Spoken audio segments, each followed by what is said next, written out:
I'm going to start with the first question. Yes, yes. Okay. The question is, what do Vaiana, Ariel, and Jasmine have in common? Well, I would say they are all Disney heroines. They all have issues with their fathers a little bit. I think they have fathers that don't quite understand them, which many women have. And my own sister's had a father, and my own daughter has a father that doesn't quite understand her. So I think that's what they have in common. How would you describe Maui's character? Well, Maui... In Spanish. No, okay. No, not in Okay. Spanish. I like I mean, it. Maui is a demigod, and he was a great hero. But when we meet him in the movie, he's kind of down on his luck. He's having some problems. He's lost his magical fishhook. He's kind of a little bit, I would say, arrogant.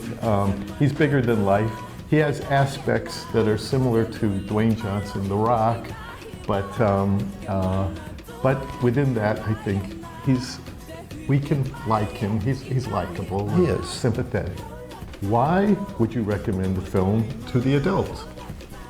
Well, certainly because it has a funny rooster in it. I think every adult likes a good funny rooster. He's very stupid, and actually children and adults laugh at this rooster. In terms of other adult things, I think it deals with parents' relationships with their children, and I think as an adult you can enjoy that. There's also, Vaiana has an intimate relationship with her grandmother. She's sort of her mentor and her guide and her counselor, and there's a very emotional connection there. So I think there is comedy, there is adventure in this movie, but there is emotion that I think adults can connect with, I think in terms of your relationship to your parents and your grandparents. So I think that...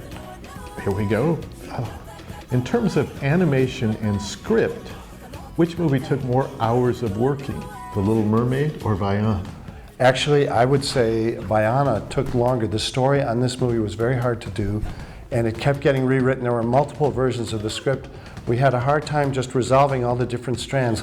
With Little Mermaid, we wrote, I think, like 3 or 4 drafts of the script, and then we had some other writing done later, but that's actually less than was done on this movie. And we had more writers on this movie just because writers would be busy on other projects, and they would come on, they'd go off, and so this was much harder to do the story on this movie than La Sirenita.